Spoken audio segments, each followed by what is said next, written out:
Hi friends, ఇవాళ video వచ్చేసి మంచి బ్లౌజ్ కటింగ్తో మేము ముందుకు వచ్చాను. మంచి బ్లౌజ్ కటింగ్ అంటే 44 చెస్ట్ లూజ్ అండి. పెద్ద సైజ్ బ్లౌజ్ కటింగ్ ఎలా కట్ చేసుకోవాలి ఏంటి అనేది ఈ వీడియోలో చెప్తాను చూడండి. ఓపెన్స్ అటువైపున వేసాను, జెయింటింగ్ అనేది నా వైపున ఉంది. కింద ఫస్ట్ అయితే స్టార్టింగ్లో హెచ్చు తగ్గులు లేకుండా నీట్గా కట్ చేసేసుకోవాలి.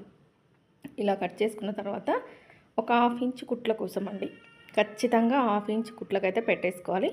బ్యాక్ పార్ట్ మిడిల్కి మర్చేసుకొని నడుము లూజ్ అయితే చూసుకోవాలండి. బ్యాక్ పార్ట్ మిడిల్కి మార్చేసుకొని మనకు టైట్ కుట్లు ఉంటాయి కదా, అక్కడికి ఒక మార్కింగ్ పెట్టేసుకోండి. ఎక్స్ట్రా క్లాత్ వరకు ఒక మార్కింగ్, ఒక 1 ఇంచ్ ఎక్స్ట్రా.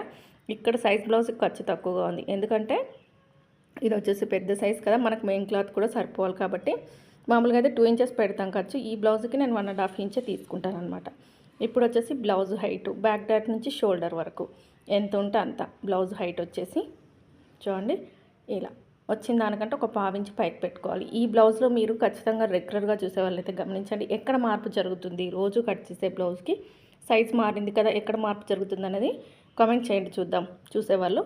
చూడండి, బ్యాక్ పార్ట్ మిడిల్కి మర్చేసుకొని నెక్ కూడా మార్కింగ్ వేసాను. నెక్ వచ్చిన దానికంటే ఒక 1/2 ఇంచ్ పైకి. ఇవి ఖచ్చితంగా గుర్తుంచుకోవాలి. ఎక్కడైనా ఖర్చు అనేది చూసుకోవాలన్నమాట. బ్లౌజ్లో ఎక్కడ కట్ చేసినా కూడా, ఏది కట్ చేసినా కూడా మనకు ఖర్చు అనేది కంపల్సరీగా ఉంటుంది కదా. ఖర్చు కోసం అయితే క్లాత్ చూసుకొని పెట్టుకోవాలన్నమాట.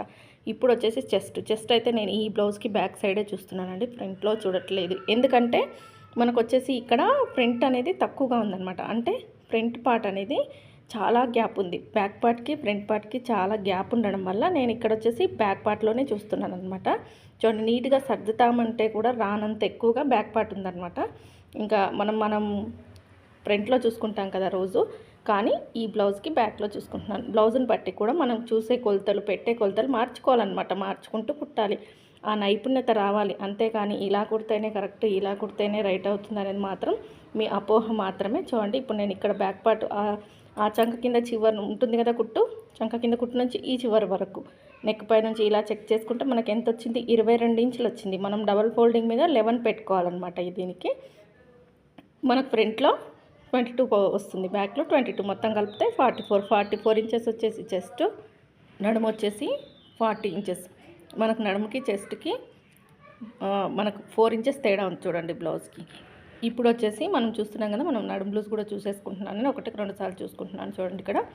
ఇప్పుడు వచ్చేసి మనకు చెస్ట్ దగ్గరికి మార్కింగ్ వేసేసాం కదా, సైడ్ వైపున మనకు ఖర్చు అనేది కొంచెం తగ్గిందనమాట. అందుకని ఇక్కడ 1.5 ఇంచ్ ఉండేటట్టు కొంచెం మార్కింగ్ పెంచేసుకుందాం. మరి 1 ఇంచ్ ఉంటే 1 ఇంచ్ ఉంచామనుకోండి, మనం 3 కుట్లు వేయాలి కదా, కుట్లు వేసేటప్పుడు ఇబ్బంది అవుతుంది. 1.5 ఇంచ్ అనేది ఖచ్చితంగా, అంతకు తక్కువ అయితే ఉండకూడదు అనమాట క్లాత్. ఇప్పుడు వచ్చేసి హైట్ దగ్గరికి కూడా మార్కింగ్ వేసేసుకొని షోల్డర్ ఎంత పెట్టాలి, నెక్ లూజ్ ఎంత పెట్టాలి అనేది చూసుకోండి. బ్లౌజ్లో మనం మెయిన్గా చూసుకోవాల్సింది ఆమ్ రౌండ్ మ్యాచ్ అవ్వాలి, ఫ్రంట్ పొడవు కరెక్ట్గా చూసుకోవాలి. ఇవి చూసుకున్నామంటే నెక్ దగ్గర నెక్ లూజ్ అనేది కరెక్ట్గా ఇవ్వాలన్నమాట. మనం నెక్ లూజ్ ఎక్కువగా ఇస్తే షోల్డర్ జారిపోతుంది. ఇవి గుర్తించుకొని కట్ చేస్తే మీరు మంచి టైలర్ అయిపోతారండి. మంచి పర్ఫెక్ట్ బ్లౌజులు స్టిచ్ చేసి ఇవ్వగలరనమాట. ఇప్పుడు చూడండి, నేను హైట్ దగ్గరికి 1/2 ఇంచ్ ఎక్స్ట్రాగా మార్కింగ్ వేశాను కదా, మరి మనకు 40 నడుము లూజ్ ఉన్నప్పుడు 2.5 ఇంచుల నెక్ లూజ్ అనేది పడుతుందండి ఖచ్చితంగా. చూడండి, చాలామంది ఫుల్ షోల్డర్ పెట్టేసి చెప్తూ ఉంటారు, కానీ నెక్ లూజ్ కరెక్ట్గా తీసుకోండి. షోల్డర్ అనేది సైజ్ ప్రకారం వెళ్ళిపోండి, భుజం అనేది సైజ్ ప్రకారం పెట్టుకోవచ్చు, కానీ నెక్ లూజ్ అనేది నడుము లూజ్ని బట్టి మార్చుకోండి. చూడండి, 40 ఇంచెస్ అంటే కొంతమంది 3 ఇంచులు చెప్తారు. 3 ఇంచులు పెడితే నెక్ ఖచ్చితంగా జారుతుందండి. 2.5 అయితే సరిపోతుంది అనమాట. భుజం వచ్చేసి సైజ్ బ్లౌజ్కి ఎంత ఉందో అంత పెట్టేసుకొని ఒక 1/2 ఇంచ్ ఎక్స్ట్రాగా పెట్టుకొని చంకదింపు చూస్తున్నారు కదా, సైజ్ ప్రకారం వేసేసాను నేను. కానీ మళ్ళీ చెక్ చేస్తాను ఆమ్ రౌండ్కి మ్యాచ్ అవుతుందా లేదా. మనం చెస్ట్ లూజ్కి ఆమ్ రౌండ్ అనేది దగ్గరగా మ్యాచ్ అవ్వాలన్నమాట. కొంచెం ఒక 1/2 ఇంచ్ అటు ఇటు అయినా ఏం పర్వాలేదు. చూడండి, ఇక్కడ నేను చంక బాక్స్ షేప్ అయితే వేసేసుకొని ఇక్కడ ఆమ్ రౌండ్ తిరిగే దగ్గర మార్పు ఏంటి, 1.5 ఇంచుకు మార్పు చేస్తున్నాను. చూడండి, 1.5 ఇంచ్ చెప్తాను కదా, పెద్ద సైజ్కి 1.5 ఇంచ్ ఖచ్చితంగా పెట్టుకోవాలి. 1.5 ఇంచ్ పెట్టేసుకొని ఈ విధంగా రౌండ్ తిప్పేసి ఇప్పుడు ఆమ్ రౌండ్ చెక్ చేసుకుంటున్నాను. చూడండి, షోల్డర్ దగ్గర నుంచి చంక టైట్ కుట్టు దగ్గరికి, అది బ్యాక్ సైడ్ మాత్రమే చూసుకోవాలి. హ్యాండ్కి మనం జాయింట్ వేస్తాం కదా, అది. ఇప్పుడు చూడండి, పైన 1/2 ఇంచ్ కుట్టు వదిలేసుకొని ఈ విధంగా టేపును లాగకుండా మెల్లగా జరుపుకుంటూ చూసుకుంటే వచ్చిందే మనకి సరిపోయిందండి. కరెక్ట్గా సరిపోయింది. ఇంకా మనం ఎలాంటి మార్పు చేయాల్సిన పని లేదు. షోల్డర్కి ఎదురుగా బ్యాక్ డాట్ వచ్చేసి మన నెక్ కిందికి ఉంటే 3.5 ఇంచులు, నెక్ పైకి ఉంటే 4 ఇంచుల వరకు కూడా వేసుకోవచ్చు అనమాట. మార్కింగ్ ఏ విధంగా ఉందో ఆ విధంగా మొత్తం నీట్గా కటింగ్ అయితే చేసేసి ఉంచండి. ఇక్కడ నేను బ్యాక్ పార్ట్ అనేది మనం ఎంత పర్ఫెక్ట్గా కట్ చేస్తే ఫ్రంట్ పార్ట్ అనేది కూడా మనకు అంత పర్ఫెక్ట్గా వస్తుందండి. చూడండి నీట్గా కట్ చేసేసుకున్నాను కదా. ఇక్కడ ఈ విధంగా కట్ చేసుకుందాం. నడుము దగ్గర క్రాస్గా చూడండి ఇలా క్రాస్గా కొద్దిగా క్లాత్ తీసేయడం వల్ల మీకు బ్యాక్ పార్ట్ ఫిట్టింగ్ అనేది ఖచ్చితంగా పర్ఫెక్ట్గా కుదురుతుందండి. ముడతలు రావన్నమాట బ్యాక్ సైడు. మీరు ఒక్కసారి మీరు కుట్టే విధానం మార్చుకొని చూడండి. ఇక్కడ కొంతమంది కట్ చేయరనమాట. కట్ చేయడం వల్ల చాలా ఫిట్టింగ్ అనేది బాగుంటుంది బ్లౌజ్కి. చూడండి ఇప్పుడు వచ్చేసి హ్యాండ్స్ కట్ చేసుకుందాం. బ్యాక్ పార్ట్ అయిపోయింది కదా. ఇక్కడ హ్యాండ్స్ వచ్చేసి 4 ఫోల్డింగ్స్గా వేస్తున్నాను. చాలామంది ఏంటంటే వన్ సైడ్ జెయింట్ వేసేటట్టు కట్ చేస్తారండి. వన్ సైడ్ జెయింట్ వేసేటట్టు కట్ చేయొచ్చు, కానీ అనుభవం ఉంటేనే కట్ చేయండి. జెయింట్స్ వేసేటప్పుడు హెచ్చు తగ్గులు అయిపోతూ ఉంటుంది. కొన్నిసార్లు ఏంటంటే లోతు తీయడంలో కన్ఫ్యూజ్ అవుతూ ఉంటారనమాట. అందుకని నేనైతే పడితే 4 ముక్కలు 4 సైడ్లు పడుతుందని చెప్పేసి నేను ఇలాగే కట్ చేస్తాను. ఇక్కడ వచ్చేసి 1/2 ఇంచ్ కుట్లకు వేసుకున్నాను. ఇంకా 1 ఇంచ్ అనేది హైట్ పెంచమన్నారు. ఇది వచ్చేసి లోడింగ్ పద్ధతి. లోడింగ్ కాకుండా హెమ్మింగ్ అనుకోండి, మనం హెమ్మింగ్కి కూడా ఒక 1.5 ఇంచ్ ఎక్స్ట్రాగా పెట్టుకోవాలి. పెట్టుకుంటేనే హెమ్మింగ్కి సరిపోతుంది అనమాట. బ్లౌజ్ హ్యాండ్ ఉన్న హైట్ కంటే కూడా 1.5 ఇంచ్ పెంచుకోవాలి. ఇప్పుడు హైట్ దగ్గరికి మార్కింగ్ వేసేసుకొని చంక డౌన్ అనేది ఎంత ఉందనేది ఒకసారి టేప్తో చెక్ చేసుకుంటే మనకు పెద్ద సైజ్ కదా, 9.5 మనకు ఆమ్ రౌండ్ కదా, బయటకు వచ్చేస్తుంది. చూడండి క్లాత్ బయటికి. ఇక్కడ జెయింట్ పడుతుంది మనకి. షోల్డర్ దగ్గర 1.5 ఇంచ్ వదిలేసుకొని హ్యాండ్ కర్వ్ తిప్పుతాను. చూడండి నేను ఇక్కడ మన హైట్ను అంటే మన లావును బట్టి ఇక్కడ షోల్డర్ దగ్గర క్లాత్ వదులుకోవాలన్నమాట. నేను 1.5 ఇంచ్ నుండి డౌన్ చేశాను. సన్నగా ఉంటే 1 ఇంచ్ సరిపోతుంది అనమాట. మీడియం సైజ్గా ఉన్న వాళ్ళకి. ఇక్కడ చూడండి సైడ్ వైపున ఇలా జెయింట్ అయితే పడుతుందండి, ఖచ్చితంగా పడుతుంది. ఇంకా ఎక్స్ట్రాగా 2 ఇంచెస్ 1.5 ఇంచ్ ఎక్స్ట్రాగా వేసుకోవాలి. మనం బ్యాక్ పార్ట్ 1.5 ఇంచ్ ఎక్కువగా పెట్టాం కదా, ఖచ్చితంగా వేసుకోవాలన్నమాట. చూడండి నేను కరెక్ట్గా వాయిస్ ఇద్దామనుకున్నప్పుడే మా ఇంటి చుట్టూరా వెనకాల ఇటు సైడు అటు పక్క 3 చిన్న పిల్లలు ఉన్నారండి. ఒకరి తర్వాత ఒకరు ఏడుపు స్టార్ట్ చేస్తారు. నేను వాయిస్ ఇద్దామనుకున్నప్పుడే స్టార్ట్. ఇంకా నైట్ అయితే లేట్ అవుతుందని చెప్పి ఇవ్వట్లేదు. మార్నింగ్ ఇస్తూ ఉంటే ఇలా ఉంటుందన్నమాట. పిల్లలతో ఒకరు ఆపేస్తారు, ఇంకొకరు స్టార్ట్ చేస్తారనమాట. వాళ్ళని ఇంకా చిన్న పిల్లలు కదా, అలానే ఉంటుంది. ఇంకా చూడండి ఇప్పుడైతే బ్యాక్ తీసేసుకొని ఫ్రంట్ పార్ట్ కోసం మార్కింగ్ వేసేస్తున్నాను. వాళ్ళు ఏడుపు ఆపినప్పుడల్లా ఆపుతూ తీస్తున్నాను అనమాట వాయిస్. ఇంకా అప్పుడప్పుడు రికార్డ్ అవుతుంది, ఏమీ అనుకోవద్దు.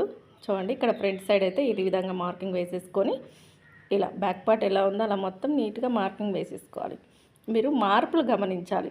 రోజు ఒకే బ్లౌజ్ కటింగ్ అని కొంతమంది బోర్గా ఫీల్ అవుతుంటారు. కానీ నేర్చుకోవాలి, కుట్టాలి అనుకునే వాళ్ళు మాత్రం ఇక్కడెక్కడ మార్పు చేస్తున్నారు, ఎవరు కరెక్ట్గా చెప్తున్నారు, ఎవరు మార్పు చేసి చూపిస్తున్నారు అనేది మీరు గమనించి మీకు నచ్చిన ఛానల్ ఫాలో అయిపోండి. చూడండి ఇక్కడ ఆమ్ రౌండ్ దగ్గర అయితే చంక దగ్గర అయితే నేను లోతు 1/2 ఇంచ్ గీసేసుకున్నాను. ఇక్కడ మనం మెయిన్గా ఫ్రంట్ పార్ట్లో చూసుకోవాల్సింది మెయిన్గా ఫ్రంట్ హైట్ ఖచ్చితంగా చూసుకోవాలన్నమాట. ఎందుకంటే చెస్ట్ని బట్టి ఇవ్వాలి మనం హైట్. మీరు తీసుకున్న హైట్కి ఖర్చు కలిపేసుకోండి, లేదు ఖర్చుతో కలిపి చూసుకుంటే వచ్చింది పెట్టేయండి. నాకు 12.5 ఇంచులు వచ్చింది, నేను 13.5 ఇంచులు పెడుతున్నాను. ఎందుకంటే నేను కింద పైన ఖర్చు చూసుకోలేదనమాట. అలాగే సైడ్ వైపున ఇప్పుడు నేను చూస్తున్నాను చూడండి, అక్కడ ఖచ్చితంగా క్లాత్ చెక్ చేసుకోండి సరిపోతుందా లేదా అని చెప్పేసి. కొన్నిసార్లు కిందికి దిగుతుంది, కొన్నిసార్లు పైకి వస్తుంది. చాలామంది కొంచెం పైకి కట్ చేస్తారు. అలా కట్ చేయడం వల్ల మనకు సైడ్ వైపున కుట్టు వేసేటప్పుడు హెచ్చుతగ్గులు వస్తుందన్నమాట. ఒకసారి బ్లౌజ్ చెక్ చేసుకుంటే సరిపోతుంది. ఫ్రంట్ నెక్ ఉక్స్ సైడ్ షోల్డర్ దగ్గర ఒక 1/2 ఇంచ్ కుట్టు వదిలేసుకొని ఈ విధంగా నెక్ పెట్టి చెక్ చేయాలి. లేదు మేము టేప్తో చెక్ చేసుకుంటామంటే టేప్తో కూడా చెక్ చేసుకోవచ్చు. ఇలా అయితే కరెక్ట్గా వచ్చేస్తుంది అనమాట. మనకి కుట్టేటప్పుడు ఏమి ఎక్స్ట్రాలో హెచ్చుతగ్గులుగా ఏమీ కాదనమాట. ఈ విధంగా మార్కింగ్ వేసేసుకోవడమే ఫ్రంట్ నెక్. ఉక్స్ పట్టి వచ్చేసి ఫస్ట్ ఉక్స్ నుంచి 4వ ఉక్స్ వరకైనా మార్కింగ్ వేసుకోండి, లేదంటే కుట్టిన తర్వాత వచ్చిన దానికంటే ఒక 1 ఇంచ్ యాడ్ చేసుకోండి, ఎలా అయినా ఓకే. ఇప్పుడు చూడండి ఈ విధంగా క్రాస్ బెల్ట్ షేప్ ఇచ్చేసుకొని డాట్స్ చూడండి 3 ఇంచులకు dot point starting, dot gap వచ్చేసి 2 ఇంచులు. వీళ్ళు జస్ట్ ఎక్కువగానే ఉంటుంది కానీ డాట్ అనేది మరీ షేప్ ఎక్కువగా వేయరు కాబట్టి 2 ఇంచుల వెడల్పు సరిపోతుంది. పొడవు వచ్చేసి 3 ఇంచులు. డాట్ పాయింట్ ఎక్కడ స్టార్ట్ అయింది, 2.5 కాదు 3 ఇంచులకు. ఇలాంటి పాయింట్స్ గుర్తు పెట్టుకోండి పెద్ద సైజ్ వచ్చినప్పుడు ఇలా కట్ చేయాలనేది. చూడండి ఇక్కడ నేనైతే మార్కింగ్ వేసిన విధంగా కట్ చేస్తున్నాను. ఏ విధంగా అయితే మార్కింగ్ ఉందో అదే విధంగా నీట్గా కట్ చేసుకోవాలి. ఫ్రంట్ పార్ట్ కటింగ్ అనేది ఈజీనండి, పెద్ద కష్టమేమి కాదు. మనం బ్యాక్ అనేది ఫస్ట్ పర్ఫెక్ట్గా కట్ చేస్తేనే మనకు ఫ్రంట్ అనేది పర్ఫెక్ట్గా వస్తుందన్నమాట. ప్రతిదీ మీకు డాట్స్తో సహా ఎక్కడ మార్పు జరుగుతుందని క్లియర్గా మరీ లెందీగా 10 నిమిషాల వీడియోనే పెడుతున్నానండి. చాలామంది 20 నిమిషాల వీడియో వరకు కూడా పెడుతున్నారు. అంతసేపు కట్ చేస్తారా, కట్ చేయరు, ఏదో సోది చెప్తూ ఉంటారనమాట. ప్రతిదీ అలా అంటే మీరు సోదంటున్నారని తప్పుగా తీసుకోకూడదు. ఏదో ఒకటి చెప్తూనే ఉంటారు. టైం వేస్ట్ ఎక్కువగా మీకు నెట్ అయిపోతుంది. తొందరగా అర్థం అవ్వదు. అన్నీ చెప్పడం వల్ల చూడండి పట్టుమని 10 నిమిషాల్లో బ్లౌజ్ కటింగ్ చెప్పేస్తున్నాను. ప్రతిదీ క్లియర్‌గా. అయినా కూడా సబ్స్క్రైబ్ చేసుకోరు. సరే ఒక లైక్ ఇవ్వరు.